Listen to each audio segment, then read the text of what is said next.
Hello there and welcome to the second of our lockdown lessons. To begin with, this video has been put together to give you a few things that weren't in the PowerPoint. We'll start off with a little bit of what we're doing and why we're doing it. This session I would like you to begin by reading the first chapter of the novel. In that chapter, in the PDF file that you've been given, there are 5 questions which it says are hidden. They're not really hidden, but they're put there for you to find, obviously to make sure that you've read it.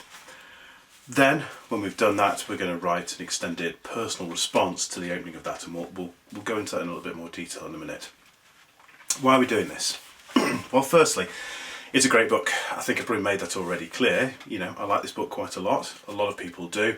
It's interesting, and it gives you an opportunity, looking at a whole book, to engage with the whole text rather than just an extract. In addition to this, obviously we're practicing developing those skills of reading, writing and thinking, and really that's what it's all about at this point. So, going through the PowerPoint and the things we've set for you, to begin with there's the reading and the comprehension we've talked about already, and then the bit which requires a little bit more explanation, there's the actual personal response. Now I've given you a few prompts there, but I think what we need to understand is that the prompts are there to help you get ideas. It's not a writing frame. It's inherent to a personal response that it's actually personal. It's something from you rather than something following a simple format. I've said in the PowerPoint that I'm going to give you an example, and there's a reason for putting that here as well. Again, it's not just so that I can get more YouTube hits, so that I can finance my lavish lifestyle, as you can see from where I'm broadcasting in the spare bedroom. No, it's so that you get this idea, emphasise the fact that it's personal. It's not to a template, it's what you think and it's in your language. So, without rambling on too much, I'm going to read you my version now, my personal response. The opening to the novel is both shocking and powerful. The matter-of-fact way that Francis delivers the lines is jarring and memorable. It juxtaposes the banal with the disturbing, and it's all the more potent for it.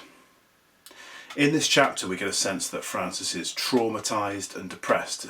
In the language of modern psychology and medicine, we'd say he's got PTSD, and this is something that you'll see or read about in a lot of the poetry that you study through literature. Beyond this though, it's already clear that there are plenty of things which are troubling him. The introduction of Nicole and Larry suggests that they're going to be pivotal, important characters, and when he announces his intention to kill, we're left wondering why. Surely it must be something terrible that's driven him to that. So there's my example there. And the intention is, the plan is that hopefully when you've done this, we're going to be able to share a few extracts of anonymised examples, because again we want to emphasise that this is something personal. It's your response, it's your language, and in giving that it's actually encouraging you, making you think about the text, and getting across this idea to you really that this isn't maths, no offence to maths, but actually this is not about the right answer, it's about you giving your answer. Okay, that's almost the end of the video, just a couple of things to add to it. Firstly, in other news, trying to laugh, there is going to be a collaboration, how very exciting, with Mr Oakey, who runs Lockdown Live. We're going to attempt to have a live discussion, debate or something along those lines. Now, unlike the previous videos, I've left the comments open for suggestions. Please keep them sensible and things relating to English, because that's kind of why we're doing this. Other than that, take care, keep reading, keep writing, keep thinking, and see you soon.